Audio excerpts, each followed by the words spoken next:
सगळ्यांना शुभ सकाळ। तर हा खरखरचा आवाज तुम्ही बेंगलोरमध्ये आलात की सगळ्यांच्या स्वयंपाकघरातून आलेला दिसेलच, तुम्हाला ऐकायला येईलच, कारण जास्तीत जास्त खोबऱ्याचा इथं वापर केला जातो। तर आज मी खोला आहे ते करणार आहे आपल्या नागगोबाला नैवेद्य। कडबू करायचं आहे आणि त्या कडबूसाठीच हे सारण मी तयार करत आहे।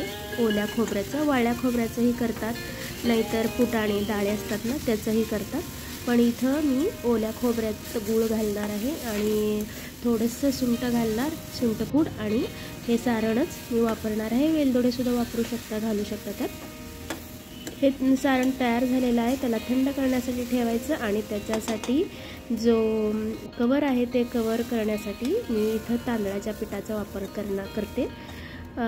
गव्हाच्या पिठाचं जसे आपण मोदक किंवा उकडीचे मोदक असेल ते करत असतो, तर त्याच प्रकारे इथं तांदळाच्या पिठाचं करायचं।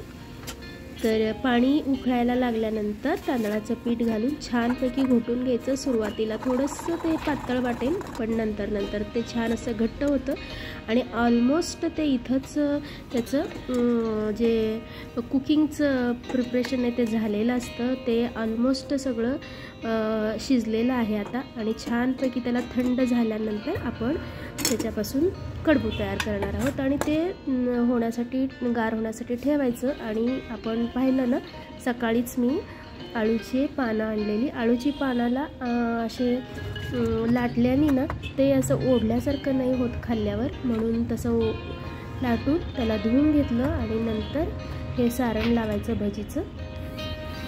आवडत असेल तर तुम्ही उकडून पण घेऊन नंतर फोडणी घालू शकता, पण मला डीप फ्राय केलेलं तळलेलं जास्त आवडतं म्हणून तळून घेते मी। नेहमी मी अशी लोखंडाचीच कढई वापरते, जेणेकरून लोखंडाचा जो अंश आहे तो पण आपल्या स्वयंपाकात यावा म्हणून। आणि असं लालसर झाल्यानंतर हे आळूचे भजी आहेत ते बाजूला काढायचे आणि नंतर हवे तसे आपण त्याचे तुकडे करू शकतो, पीस करू शकतो। तर तांदळाच्यापासून तयार केलेलं जे पीठ होतं ते छानपैकी गार झालेलं आहे। हाताने सुद्धा तुम्ही ते कडबू तयार करू शकता, आणि नवीन शिकणारे असतील त्यांनी अशा रीतीने केलं तरी चालेल। छोटे छोटे असे कडबू तयार करणार आहोत आपण। आणि आता हे तुम्हाला मगाशीच सांगितल्यासारखं ऑलमोस्ट शिजलेलं पीठ आहे, तरी पण एकदा स्टीम करून घेण्यासाठी मी कढईत ठेवलेलं आहे। आणि आपण जसं इडलीला स्टीम करतो तसं हे स्टीम करून घ्यायचं आणि मस्त खमंग वास यायला लागलेला आहे। आता याला नैवेद्य दाखवण्यासाठी थोडीशी तुपाची धार घालायची आणि आपण तयार केलेले जे आळू वडे आहेत त्याही ठेवूयात। इतरही स्वयंपाक तयार आहे, पण तो नैवेद्यासाठी मी ठेवलेला नाही आहे, कारण तो यांच्या डब्यासाठी मी वापरलेला आहे।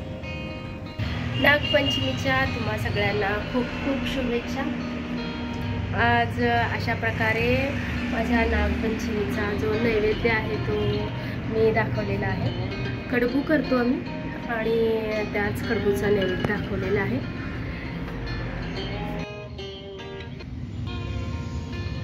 आया सावन झूम के, आया सावन झूम के,